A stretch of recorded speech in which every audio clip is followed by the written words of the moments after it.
My name is Grace Brulot. I have a condition called Arthrogryposis. It's a word that most people can't say, let alone spell. But it's a birth defect. It's in the family of muscular dystrophy, but it's not progressive. So the way that I was born is kind of the way I am now, as far as range of motion goes. It just basically causes stiff joints. So I can't bend my wrists, my elbows, my shoulders, any joint in the body more than a few degrees. And it also causes little to no muscle, so I'm very weak. And then when I was 14 years old, I was diagnosed with severe and life-threatening scoliosis. I've had scoliosis since I was a kid, but when I was 14, we found out that it was at the point where it was starting to affect my life in a very severe way. We opted to not get the surgery when I was 14 because it would have removed 90% of my mobility. And I felt at that age that it was too young to not have the little mobility that I had. So I just decided that I was gonna live my life the way that I was able to live it and see where things go.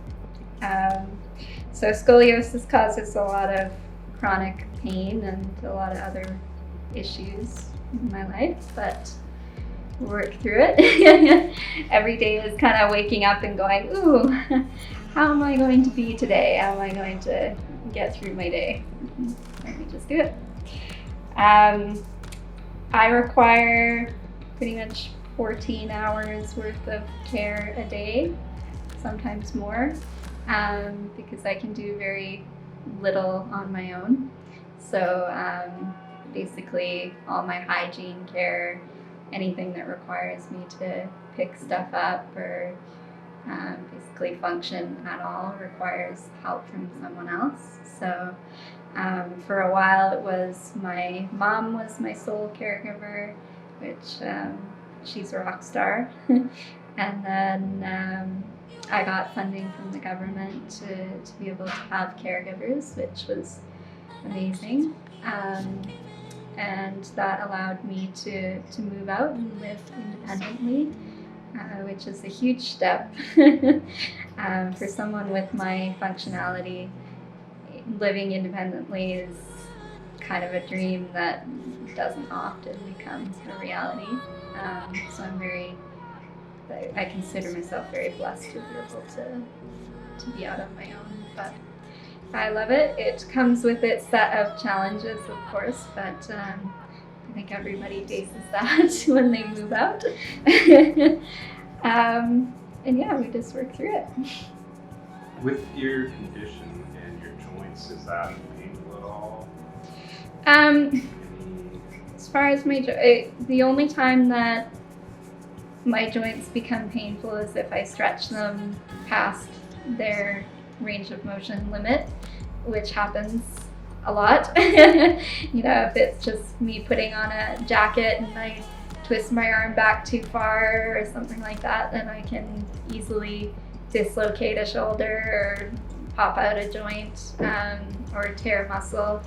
So chiropractor is my best friend. I'm usually calling them every couple weeks being like, yeah, I did this really stupid thing and now my shoulder is dislocated, I need help.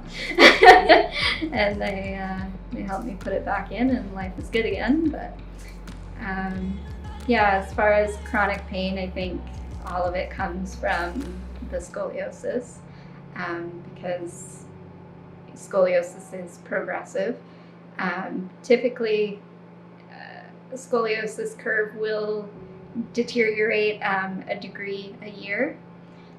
With me, we're seeing a little bit of a quicker deterioration, and every time that it deteriorates, we end up losing either range of motion or strength or just the ability to sit up for long periods of time or recently it's affected my recreational activities. So things like skiing, I've had to be really careful with just not pushing the limits too far and listening to my body, which is hard. But yeah, all of my chronic pain comes from scoliosis. So you recreate. What do you do for recreation? Recreation looks like skiing for me, for the most part. Skiing is great because winter access, being able to be outside and move around is very challenging, obviously, and especially in Fernie, because snow removal is not great here, especially for people with disabilities. So if I didn't have skiing, I would pretty much be staying in my apartment 24 hours a day, 7 days a week. Skiing gets me out and gets me interacting with the community, obviously, which is amazing, and pushes my limits and makes me feel like I can do anything. In the summertime, we've gotten into paddleboarding. That's been our newest adventure, and it's super relaxing. It's just something that we can easily set up and just go and hang out on a lake for a day and paddle around. And I do all of my recreational activities with my caregivers, so they're helping me with paddling or skiing, whatever I want to do. This summer we're hoping to get into biking. That's our next big thing. We bought a bike that we're gonna adapt so that it can be a tandem bike. We're super excited about that because biking has been one of my dreams since I was a kid. But I mean, I guess with anything that we want to do, we just look at what we have to adapt, what we have to overcome, and take it step by step, and eventually we pull it all together, and then I can do them. So. And you said you worked? Yes. Yeah, very busy with work. I run 2 nonprofit societies. One is Fernie Adaptive Snow Program. I actually founded that when I was 14, and I've been running it for almost 10 years now. So it's pretty busy, but I get to extend my passion for skiing to other people in the valley and get to see them skiing, so it's amazing.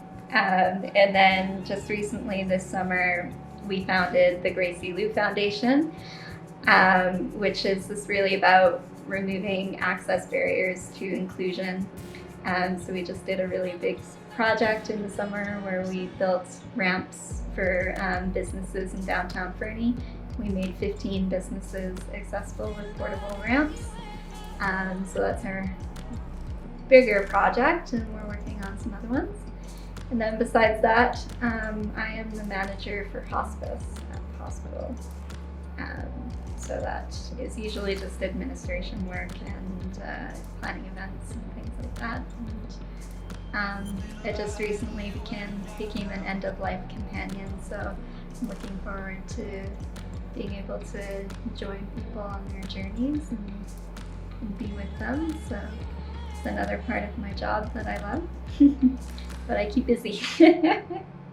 All right, thank you everyone for listening to my ranting and rambling about my life. I am looking forward to joining you for the rest of the week and showing you some bits and clips of my crazy life. So have a happy new year. Bye.